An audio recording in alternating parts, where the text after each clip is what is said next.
Hey there, subscribe to my channel, and also press this bell icon so you never miss any new updates, cause whenever we upload new video you will get a notification on your phone. You'll hear a woman complaining about an item she has bought. First, you have some time to look at questions 1 to 4.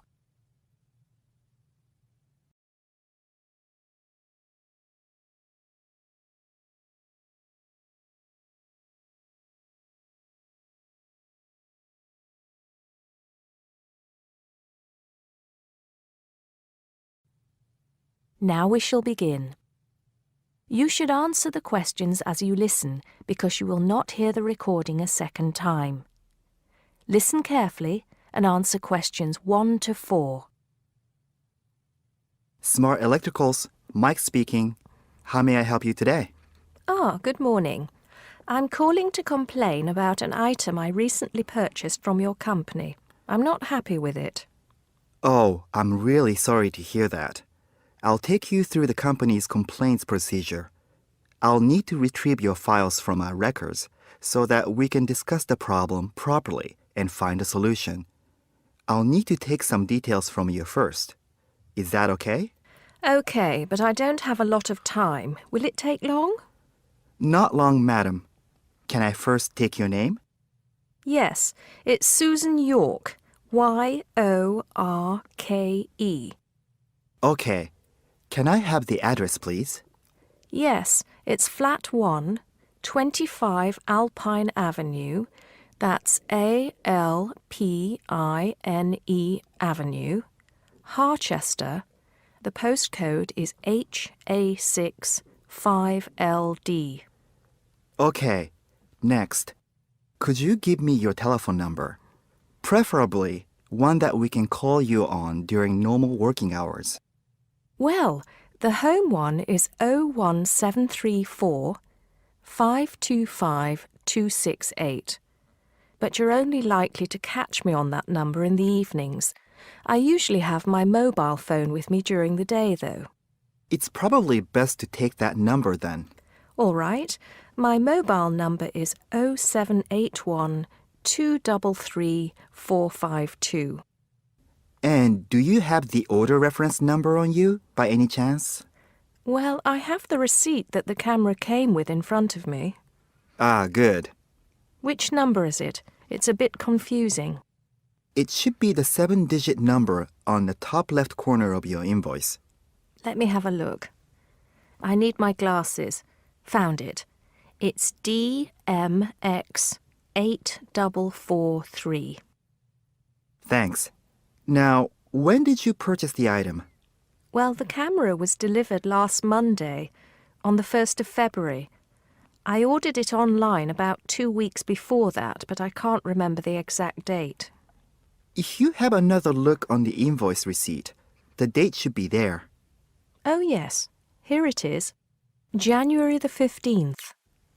Okay, I'll make a note of that. So, the item is a digital camera?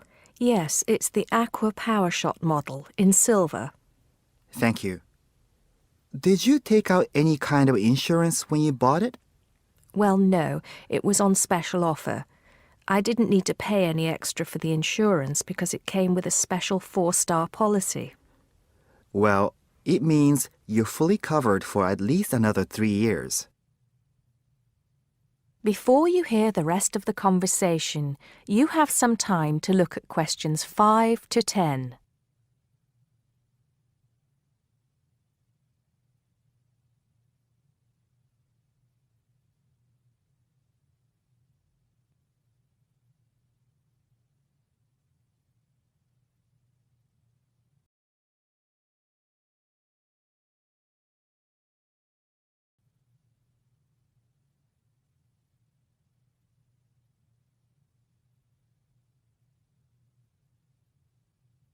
Now listen and answer questions 5 to 10. Right. What is the problem? Yes, the first thing is that it came with 1 memory card in the box when there were supposed to be 2. Oh dear, I'm terribly sorry about that. It must have been an oversight in the packing department. I can do something about that straight away and get one sent out to you. Well, that's not the only thing. I bought it as a present for my niece because she loves swimming. It said on the website that it was waterproof, but when she took it on holiday and tried to use it underwater, it got ruined because water got into the lens. You can imagine how disappointed my niece was. I certainly can. Were those the only problems? No, there was one other thing. It came with a case to protect it. When I opened the box to take the case out, I saw that it had a big scratch on it. We're really sorry about that. I can offer to have the camera repaired for you. In the event that it can't be repaired, we'll send you a replacement. I don't think so. Seeing as it was faulty in the first place, I wouldn't want another one. I think I'd rather have my money back. Can I get a refund? Yes, of course. If you send it back to customer services, I'll make sure it's dealt with. Thank you very much. That is the end of part 1. You now have half a minute to check your answers.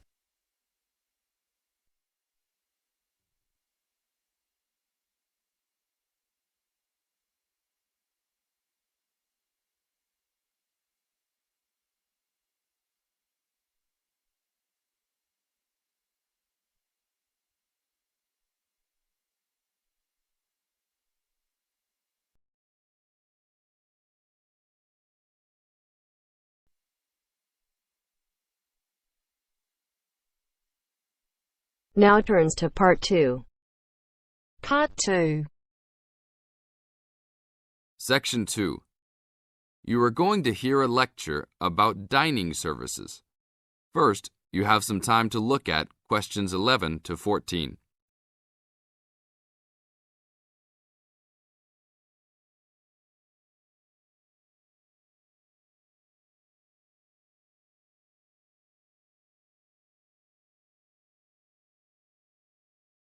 Now listen to the tape and answer questions 11 to 14. Welcome to the Dining Commons. This is the newest facility on campus, and I'm proud to say, also one of the best. I know that all university students miss eating home-cooked food. Well, this year, we are hoping to provide students with food and services that will make you feel at home, even without your family. The administration has been listening to the voice of the students. Students gave us frequent suggestions last year as to how we could improve the university. One of the most frequent suggestions was improving the dining options. We have been working hard all summer to come up with ideas that will make student life in the dormitories more pleasant. One of the new options we are offering in the dining facilities is variety in student meals. Last year, there was a set menu for every dinner, so if students didn't like the food, there was no choice. Students had to eat whatever was served. But this new dining facility has 3 completely unique areas, each with a different theme. At every meal, there will be 3 options for students to choose from. For example, there might be Italian food at station number 1, which might consist of pizza and pasta. At station number 2, there would be American food, consisting of hamburgers and hot dogs. At station number 3, there could be vegetarian soups and salads, accommodating all the vegetarians. We hope that with the greater selection of food, all students will find something to their liking. Now look at questions 15 to 20.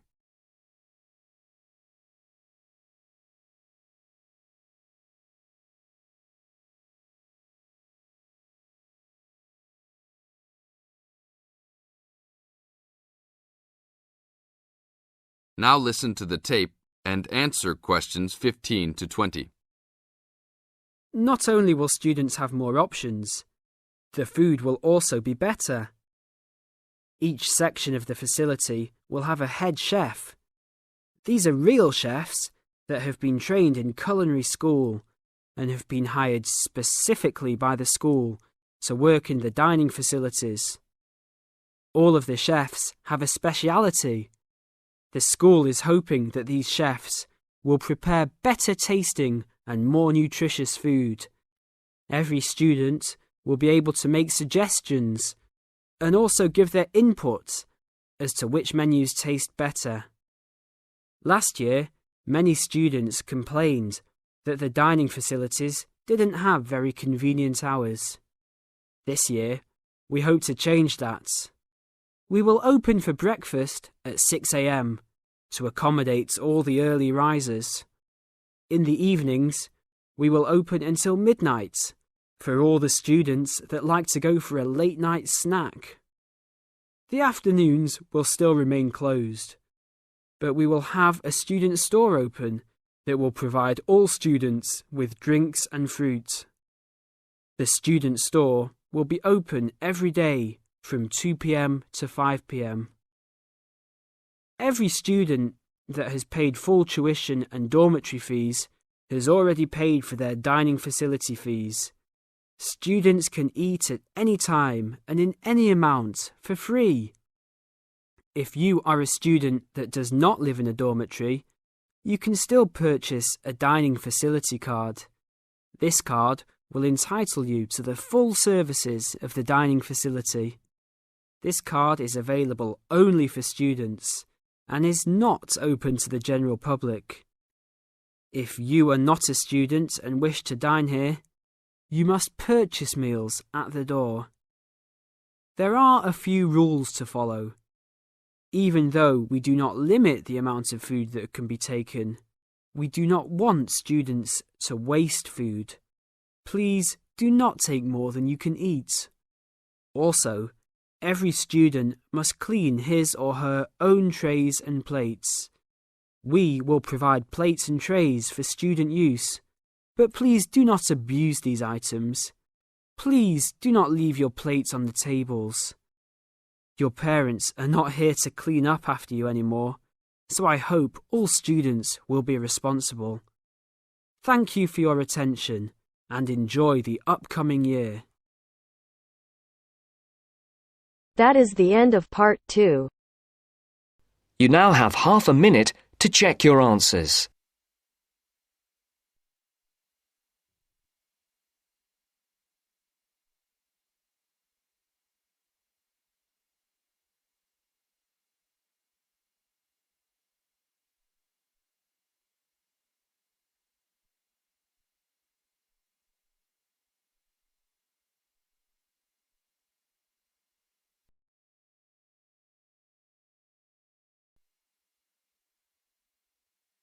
Now turns to part 3.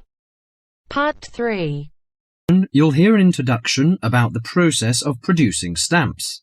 First, you have some time to look at questions 21 to 25.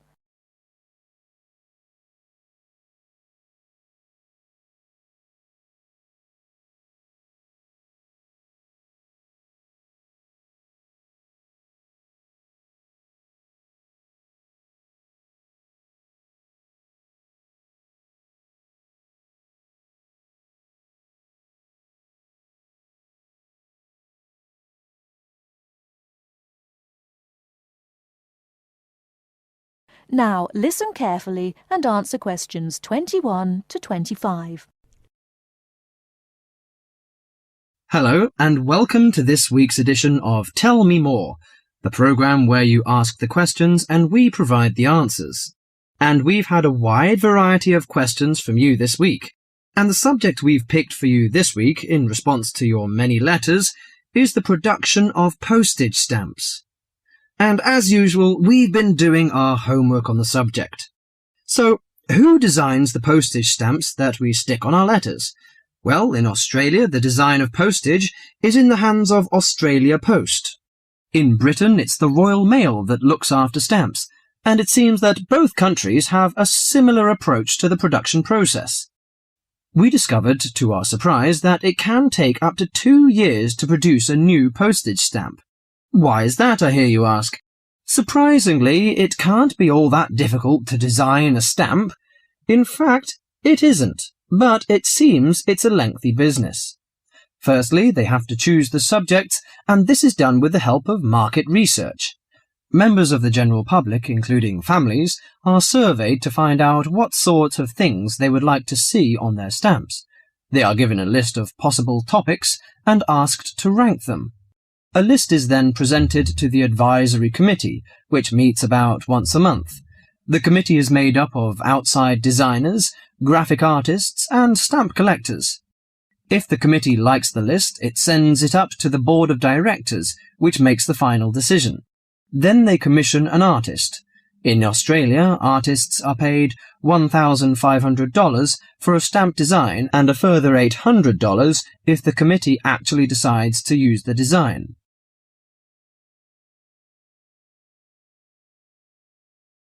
Before you hear the rest of the talk, you have some time to look at questions 26 to 30.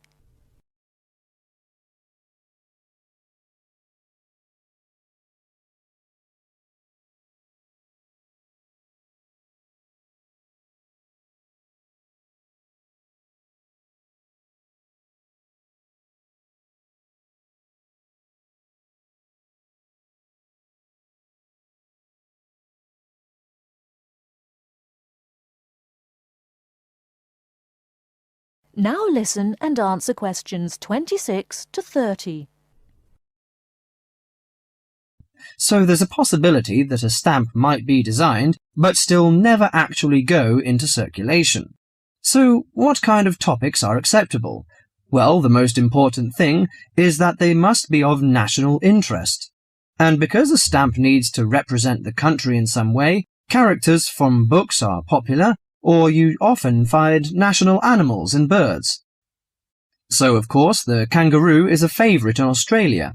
With the notable exception of members of the British royal family stamps, no living people ever appear on Australian or British stamps. Every year, the Royal Mail in Britain receives about 2,000 ideas for stamps, but very few of them are ever used. One favourite topic is kings and queens. For instance, King Henry VIII, famous for his 6 wives, has recently appeared on a British stamp together with a stamp featuring each of his wives. But despite the extensive research which is done before a stamp is produced, it seems it's hard to please everybody. And apparently all sorts of people write to the post office to say that they loved or hated a particular series. The stamp to cause the most concern ever in Australia was a picture of Father Christmas surfing at the beach. And when you consider that the practical function of a stamp is only as a receipt for postage, I think perhaps the importance accorded to stamps has got out of all proportion. Well, that's all for today. If there's a subject you want us to tell you more about, drop us a line at... That is the end of part 3. You now have half a minute to check your answers.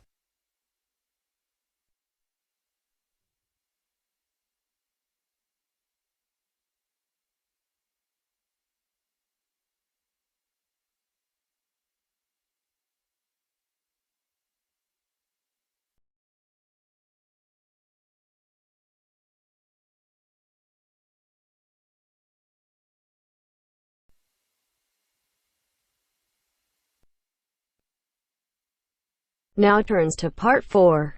Part 4. You are going to hear a lecture on William Kidd. First, you have some time to look at questions 31 to 40.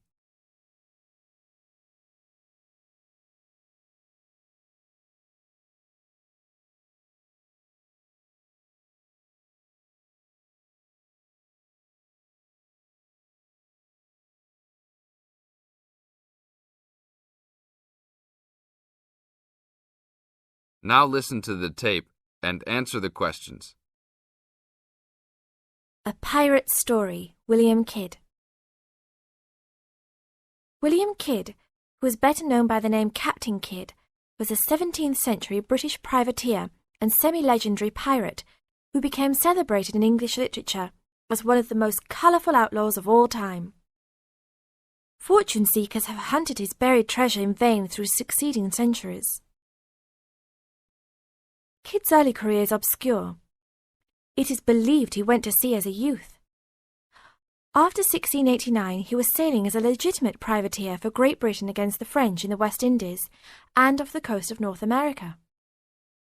In 1690, he was an established sea captain and shipowner in New York City, where he owned property. At various times he was dispatched by both New York and Massachusetts to rid the coast of enemy privateers. In London in 1695, he received a royal commission to apprehend pirates who molested the ships of the East India Company in the Red Sea and in the Indian Ocean. Kidd sailed from Deptford on his ship, the Adventure Galley, on February 27, 1696, called at Plymouth, and arrived at New York City on July 4th to take on more men. Avoiding the normal pirate haunts, he arrived by February 1697 at the Comoro Islands off East Africa.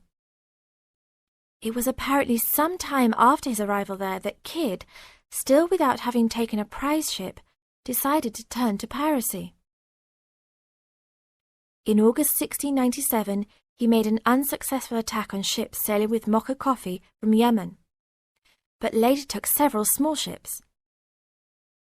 His refusal 2 months later to attack a Dutch ship nearly brought his crew to mutiny, and in an angry exchange, Kidd mortally wounded his gunner, William Moore.